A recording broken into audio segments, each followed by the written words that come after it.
Начать мне хотелось с того, с того решения, которого сегодня мы видим большой форум, и это вывеска команды Абхазии за моей спиной, привез с вашей инициативой и обращением к президенту Владимиру Владимировичу одобрением участия в президентской платформе «Россия – страна возможностей» создания подобных проектов в Абхазии.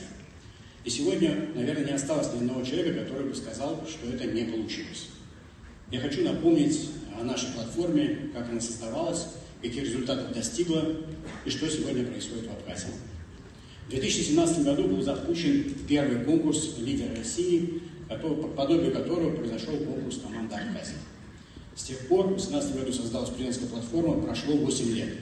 И сегодня это 25 миллионов участников, более 60 разных проектов, разных целевых аудиторий и огромное количество успехов той системы, которую мы создаем.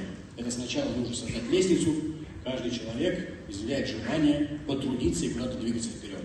А потом за его заслуги и достоинства превращается в социальный лифт. Мы сегодня видим эти результаты в проекте «Команда Абхазия». Но проект «Команда Абхазия» стал гораздо больше. В каком-то смысле, в моем понимании, может быть, он близится к какой-то национальной идее, которая объединяет огромное количество людей. Вызов, на котором мы работаем, всегда это найти, вовлечь, собрать в единое сообщество и сделать сильнее. И мне кажется, в Абхазии это получается как нигде и никогда. Вся команда президентской платформы «Россия – страна возможностей» с огромной любовью делится всеми экспертизами и компетенциями.